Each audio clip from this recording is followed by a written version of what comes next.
Bismillahirrahmanirrahim. Assalamualaikum warahmatullahi wabarakatuh. Alhamdulillah. Alhamdulillahillazi anzala sakinata ala qulubil mu'minin. Asyhadu an la ilaha illallah wahdahu la syarika lah. Wa asyhadu anna sayyidana wa nabiyyana Muhammadan abduhu wa rasuluh. Sayyidil mursalin, imamul anbiya wal mursalin wa ala alihi wa sahbihi ajma'in. Masyarul hadirin wal hadirat, jamaah salat isya, salat tarawih dan salat witir yang dirahmati oleh Allah Subhanahu wa taala. Alhamdulillah, puji syukur kita haturkan kehadirat Allah Subhanahu wa taala karena malam hari ini kita masih dipilih oleh Allah Subhanahu wa taala untuk terus bisa istiqomah di dalam melaksanakan rangkaian amaliyah ibadah yang kita rutinkan di malam-malam bulan Ramadan, yaitu sholat tarawih secara berjamaah dilanjutkan dengan sholat witir, yang mana malam hari ini sudah masuk di malam yang ke-20. Malam ini malam 20, berarti ini sudah, kalau kita ada mengkaji hadis, memang ada hadis yang menyebutkan Ramadan itu awalnya itu 10 pertama itu rahmat, kemudian wa awsatuhul maghfirah, dan 10 kedua itu adalah maghfirahnya Allah, wa akhiruhu itqum minan nar, kata Nabi. Meskipun ini hadis yang dikatakan dhaif, jadi mungkin ngaji kalau kita dengar ceramah ada ustaz ngomong ya memang ini riwayat hadisnya memang dikatakan ini hadis riwayat dhaif, akan tetapi meskipun hadis ini dhaif, akan tapi sebagai fadhailul a'mal, sebagai motivasi kita untuk beramal, maka tidak apa-apa kita memakai hadis ini untuk memotivasi kita biar kita terus semangat di dalam melaksanakan kegiatan-kegiatan ibadah di bulan Ramadan, yang mana 10 pertama, 10 kedua tadi dikatakan rahmat dan maghfirah. Dan rahmat dan maghfirah ini adalah sesuatu yang sangat kita butuhkan ketika kita hidup di alam dunia. Jadi ketika kita hidup, sesuatu yang primer yang menjadi kebutuhan kita sebagai orang-orang yang beriman kepada Allah adalah rahmat dan maghfirah. Dan kedua hal inilah yang dipinta, yang disebut oleh Nabi Adam alaihissalam ketika Allah turunkan ke muka bumi. Kita tahu cerita bahwa Nabi Adam diturunkan oleh Allah ke muka bumi dengan istrinya Siti Hawa, sehingga ketika sampai di muka bumi Allah ceritakan dalam Al-Quran Nabi Adam itu berdoa kepada Allah dalam surah Al-A'raf ayat 23, dan ini doa masyhur. Doa ini sering kita dengar, sering dibaca, dan mungkin kita semuanya hafal. Yang mana ini surah Al-A'raf berkatakan Nabi Adam berdoa, Rabbana zalamna anfusana wa illam taghfir lana wa tarhamna lanakunanna minal khasirin. Ini ayatnya seperti itu, yang mana Nabi Adam bermunajat, berdoa kepada Allah, Rabbana zalamna anfusana. Wahai Tuhan kami, wahai Allah, kata Nabi Adam, kami telah menzalimi diri kami karena kami tadi melakukan sesuatu yang Engkau larang. Yang kita tahu bahwasanya kata Allah, wala taqrabu hadhihi syajarah, jangan dekati pohon ini. Dan tapi Nabi Adam akhirnya tadi itu banyak riwayat mengatakan apapun itu, tapi yang kita yakini bahwa seorang nabi tidak mungkin melakukan suatu kesalahan, akan tapi pasti ada hikmah di balik tersebut. Sehingga akhirnya ketika sampai di muka bumi, Nabi Adam berdoa, zalamna anfusana wa illam taghfir lana. Ini yang kita bahas malam hari ini. Wa illam taghfir lana. Yang pertama kata Nabi Adam, kalau Engkau tidak mengampuni kami, memberikan maghfirah kepada kami, memberikan ghufran, ampunan. Wa illam taghfir lana wa tarhamna, dan ketika Engkau tidak merahmati kami, kata Nabi Adam, maksud istrinya Nabi Adam juga, jadi Nabi Adam dan istrinya, ketika Engkau tidak mengampuni kami, memberikan maghfirah, ketika Engkau tidak merahmati kami ya Allah, lanakunanna minal khasirin, pasti kami termasuk orang-orang yang merugi. Dari ayat ini Kita pahami bahwasanya kata Nabi Adam, ya Allah, kalau kau tidak mengampuni aku, kalau kau tidak merahmati aku ini uang yang merugi pasti. Mafhumnya, pemahaman kebalikannya.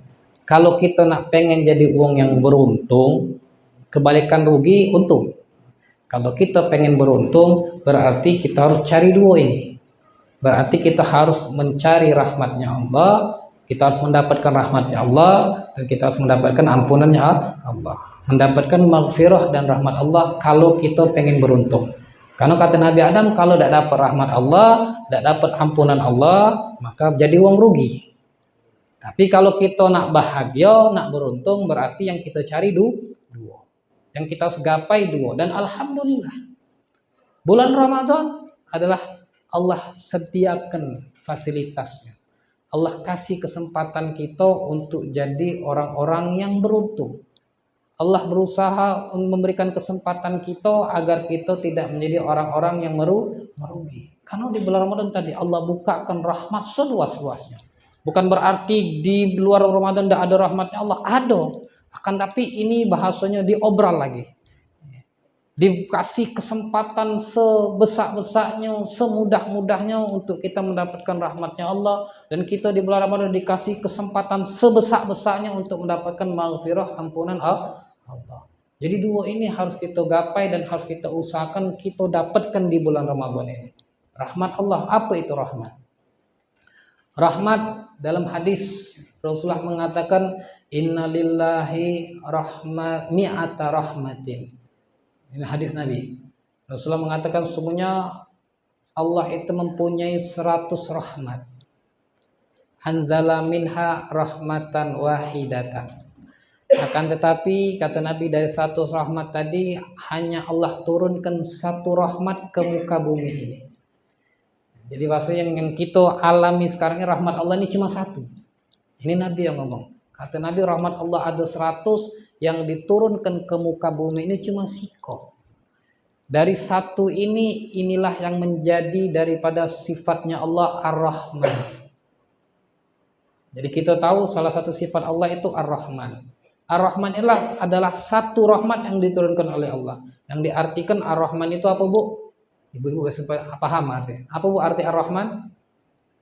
Apa arti Ar-Rahman, Bu?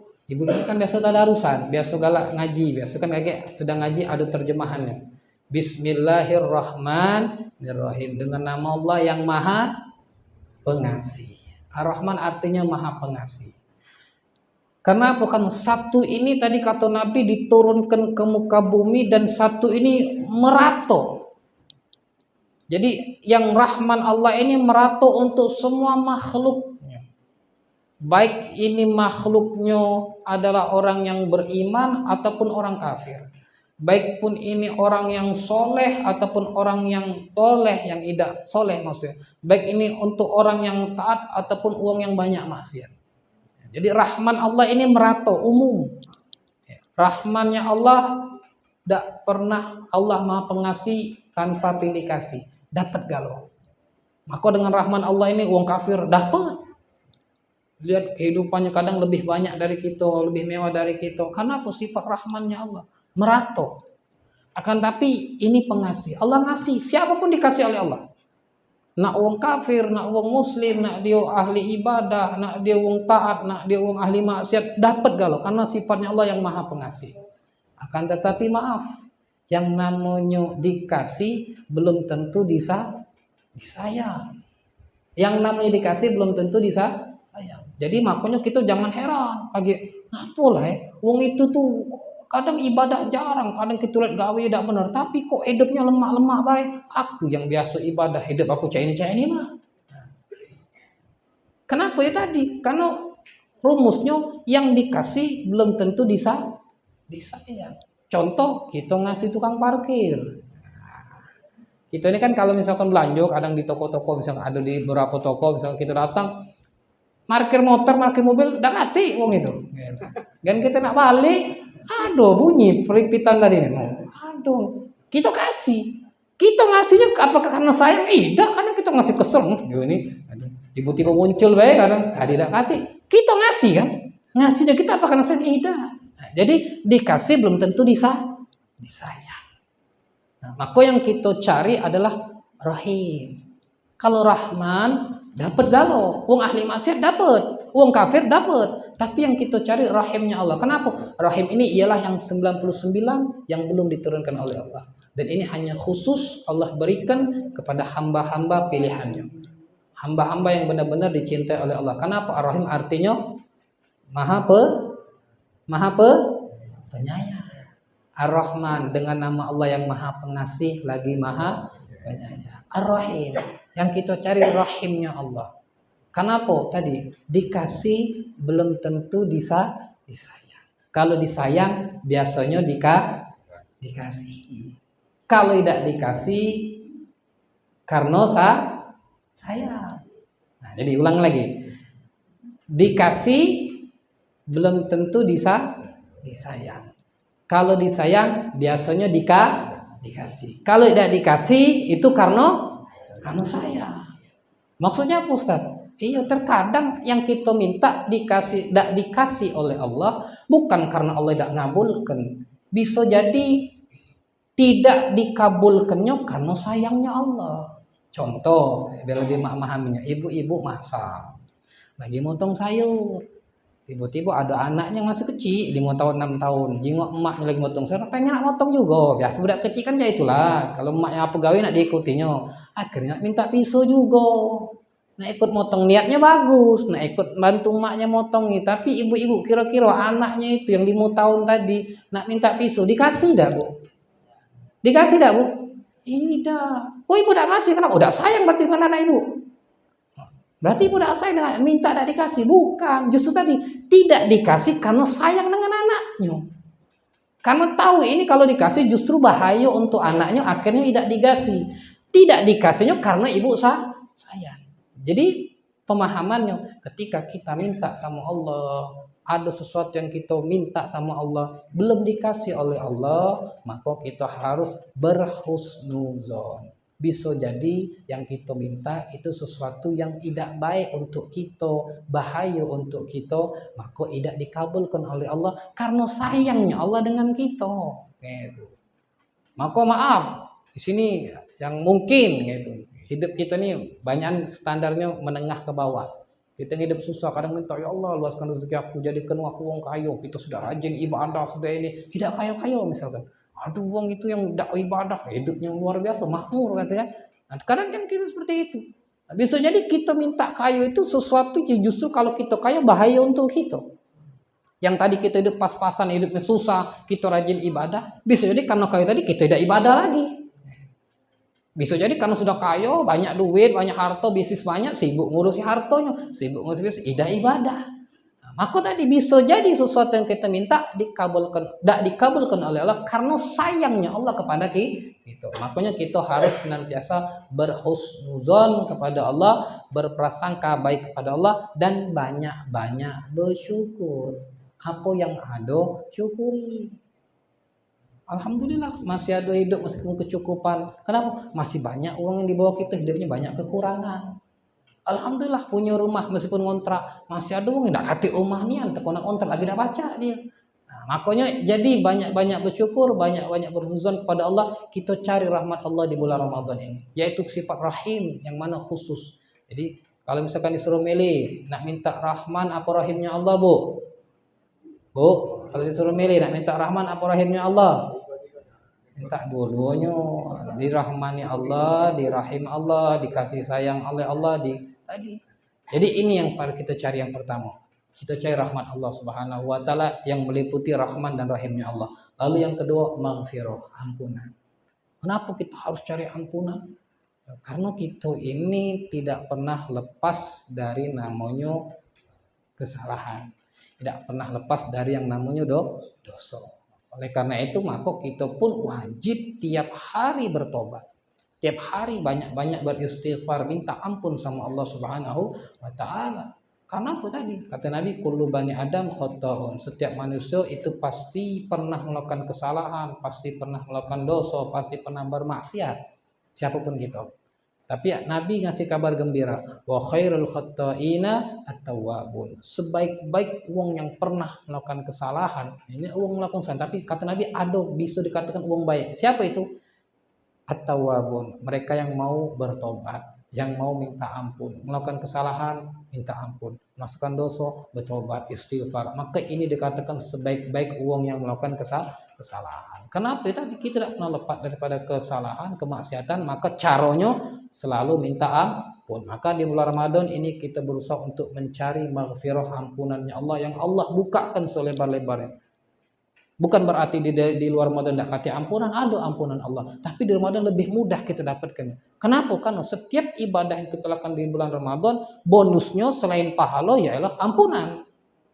Itu sering dengar hadis, mungkin ustaz ceramah mungkin di sini, man shoma ramadhana imanan wa ihtisaban ghufira lahu ma taqaddama min dzambi. Kata Nabi, barang siapa yang puasa Ramadan karena beriman kepada Allah, karena mengharapkan pahala dari Allah, maka akan diampuni dosa-dosanya. Bonusnya itu. Diampuni dosa bonus. Kenapa? Kalau kita ibadah dapat pahala. Ini jaminan. Tapi ada tambahan. Dapatkan ampunan dari Allah. Hadisnya hampir sama. Man qoma ramadhana imanan wa ihtisaban ghufira lahu ma taqaddama min dzambi. Barang siapa yang menghidupkan malam-malam bulan Ramadan dengan ibadah, dia tarawih, dia tadarus, dia tahajud. Dia hidup dengan apa? Dengan apa ibadah di malam itu? Selain dapat pahala, dapat ampunan. Maaf bahasanya kita puasa dapat ampunan, kita tarawih, kita tadarus, kita ibadah di malam hari dapat ampunan. Jadi siang dibukakan ampunan, malam dibukakan ampunan. Berarti sungguh sangat rugi wong yang tidak dapat ampunan kalau sudah masuk bulan Ramadan. Bahkan ini ada ancaman dari malaikat Jibril. Ini riwayat terakhir adalah habis. Riwayat terakhir bahwasanya pernah Rasulullah ketika naik di atas mimbar, itu Rasulullah mengucapkan amin 3 kali. Selesai itu akhirnya para sahabat bertanya, ya Rasulullah engkau tadi naik ke atas mimbar mengucapkan amin 3 kali, ada apa ya Rasulullah? Akhirnya sahabat ini bertanya, dijawab oleh Nabi. Ketahuilah bahwa tadi ketika aku di atas mimbar ada malaikat Jibril datang. Malaikat Jibril meminta aku untuk mengaminkan doanya. Jadi malaikat Jibril berdoa dengan 3 doa yang mana 3 doa ini diaminkan oleh Nabi. Tidak kita sebutkan 3-3 cuma siko. Yang kita sebutkan yaitu kata malaikat Jibril, ya Allah, seandainya ada daripada hambamu yang mana dia mendapatkan bulan Ramadan, akan tapi dia keluar bulan Ramadan tidak mendapatkan ampunanmu, tidak diampuni dosa-dosanya, maka tidak usah ampuni lagi ya Allah. Maka sungguh dia termasuk uang yang celaka. Jadi ini ancaman luar biasa. Kalau kita masuk bulan Ramadan tidak dapat ampunan Allah, celaka gitu. Ini bahasanya malaikat Jibril sudah kesel. Maksudnya apa bahasa kita ini? Ya kesel lah. Ini uang parah gitu. Lah sudah dibukakan ampunan sebesar-besarnya di bulan Ramadan, masih tidak dapat ampunan. Jadi kan ini parahnya ngomong ini kayak itu. Lah Allah obral ampunan, masih tidak dapat ampunan. Dia di siang hari dibukakan ampunan, di malam hari dibukakan ampunan, masih tidak dapat. Ini parah. Sama kayak uang, dia tinggal di pinggir sungai, sungainya bersih, jernih, tidak pernah mandi.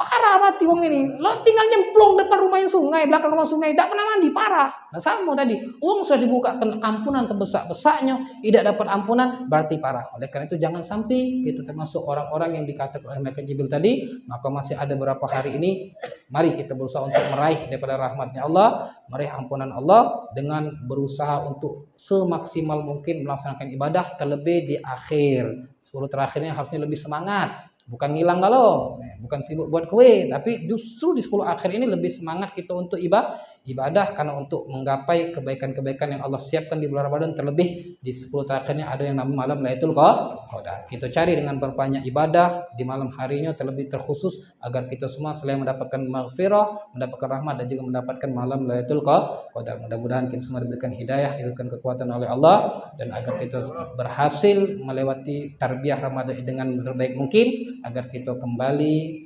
keluar dari bulan Ramadan benar-benar menjadi orang-orang yang Idul Fitri benar-benar bersih, suci, diampuni dosa-dosa oleh Allah Subhanahu wa taala. Amin ya rabbal alamin. Amin ya rabbal alamin. Wassalamualaikum warahmatullahi wabarakatuh.